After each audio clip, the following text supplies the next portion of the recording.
Hi all, in this video I'm going to do two different types of problems that you will see on your homework, and I picked these two problems because it seems that these two problems are the ones that give students the most difficulty.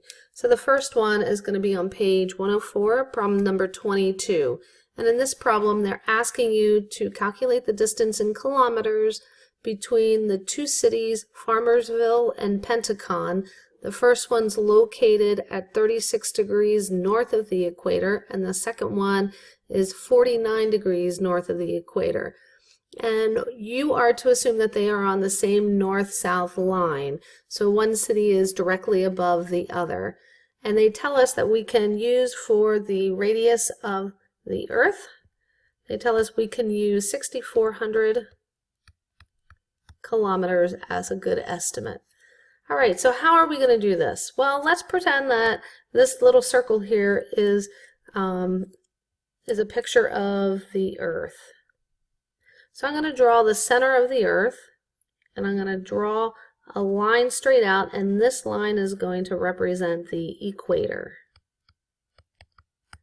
And it says that Farmersville is located 36 degrees north of the equator. So I'm going to estimate it to be somewhere about here. So here's Farmersville, and I'm going to say this is 36 degrees north of the equator. Then I'm going to go ahead and locate Pentacon, which is 49 degrees north of the equator. So like something like this. And this angle in here is 49 degrees north of the equator. And they are asking us to find the distance between these two cities. So I think what we're going to do is we're going to take a look at some of the information that we learned in this chapter. And what we're going to do is we are going to look at using arc length to solve it. And we can find the arc length from the equator to Farmersville, and then find the arc length from the equator to Pentacon. We could subtract those two values and find the distance between Farmersville and Pentacon. So in order to do that, we know that arc length has an equation that looks like this. It is the angle multiplied by the radius, and in our case the radius is 6,400 kilometers, the radius of the Earth, and our angle has to be in radians. So first off, they give us both angles are in degrees, so let's go ahead and calculate. I'm going to use the light blue for Farmersville. We're going to calculate theta for Farmersville in terms of radians, and we know to convert degrees to radians, we multiply by pi over 180 degrees. And I know 36 goes into 180 degrees 5 times.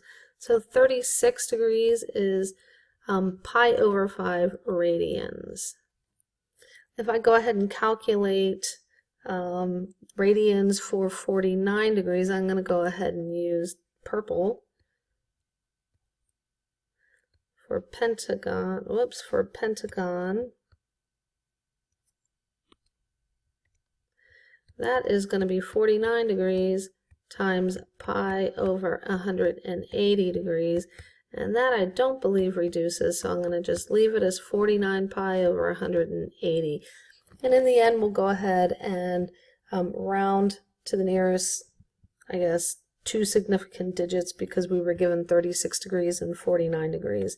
So let's go ahead and calculate the arc length from the equator to Farmersville. So we have S equals, the angle is pi over 5, and we're going to multiply that by 6,400 kilometers. And we get 5 goes into 6,400, let's see, 1,280 pi. And now let's go ahead and calculate the arc length from the equator to Pentacon.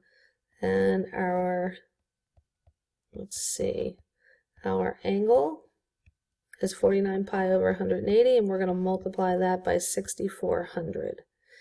And I'm not even going to go ahead and simplify that. Or, well, let's go ahead and at least get rid of that. So we're going to have 49 pi times 640 over 18.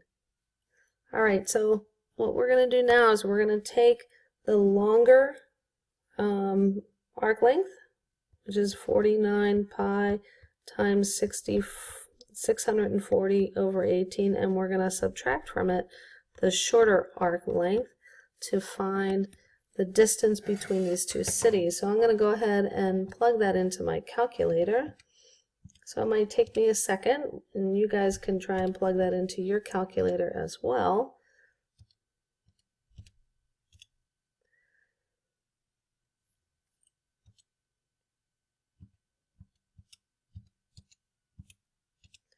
Okay, so I get 1,452.11 kilometers.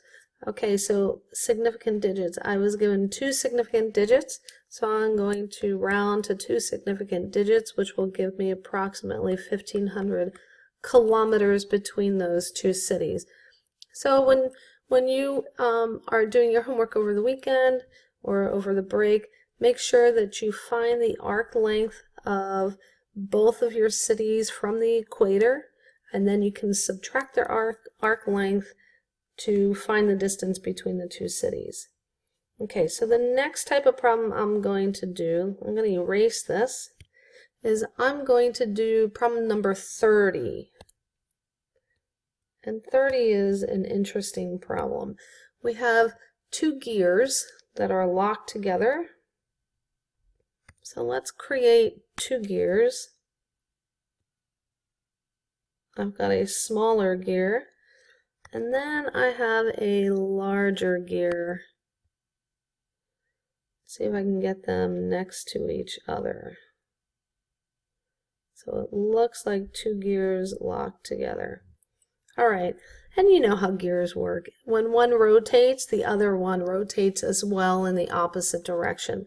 So it says that the smaller gear, let me go ahead and draw the radius in for the smaller gear. It says that the radius is 6.84 inches.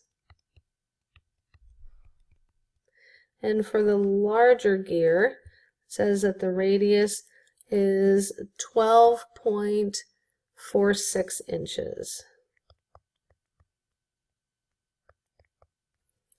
All right, so the question is phrased for the wheel radii of 6.84 inches and 12.46 inches.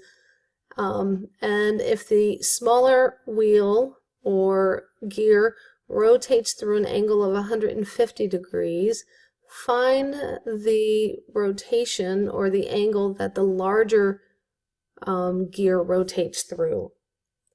So it tells us specifically that this gear right here rotates through 150 degrees. So I'm going to draw the terminal side of this gear. And what I want to point out here is that when the smaller gear rotates through its angle 150 degrees, it rotates a distance of this arc length right here. All right, that arc length, if we peeled it off the smaller gear and laid that arc length on top of the longer gear, it would probably lay on the longer gear something like this, and we'd be looking at an angle that measures on the larger gear somewhere in here. And this is not accurate, but I'm just guessing that it's going to be somewhere in there. So the smaller gear and the larger gear rotate the same distance, but because the smaller gear is smaller, it rotates through a larger angle than the bigger gear. So let's go ahead and calculate the arc length for the smaller gear. I'm going to go ahead and do that in light blue. So the arc length, S, is calculated as, oh, you know what we forgot to do? We forgot to go ahead and convert the number of degrees, because they did tell us that it does rotate through 150 degrees here. So let me mark 150 degrees for my small gear. So let's go ahead and calculate that for theta for my small gear. Let's change that into radians, pi over 180. Well, I know 30 degrees goes into both of those, so I have 5 pi over 6. So let's calculate the arc length for my smaller gear, and I will go ahead and plug in 6.84 for the radius, and I'm going to multiply that by 5 pi over 6. And that is the exact arc length that the smaller gear rotates through. So let's go ahead and use that as the arc length for my bigger gear. So I'm going to say for my bigger gear, that arc length equals the same arc length that my smaller gear rotates through. So we know the radius for the bigger gear. So my arc length for the bigger gear is still going to be 6.84. Let me go ahead and change my pen color so we know what we're calculating here. I'm going to change it to green. So we know that my bigger gear arc length is the same as my smaller gear's arc length. So we just don't know the angle. The angle of my bigger gear. So let's go ahead and calculate it. I'm going to plug in the 6.84. I'm going to multiply it by 5 pi over 6.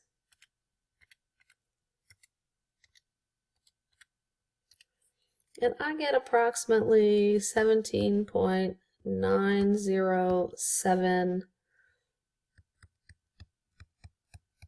And so to calculate the angle of my bigger gear, I'm going to divide that number by 12.46, and I get about 1.44 radians for my bigger angle. And that actually is not as big as the angle that I drew in here. 1.44 radians is not quite half a pi.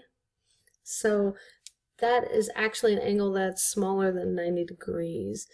Let's see. So all of our measurements that we were given, we had 4 significant digits for the radius of the larger circle, but only 2 significant digits for the radius, actually 3 significant digits for the radius of the smaller circle. So we're going to stick with 3 significant digits.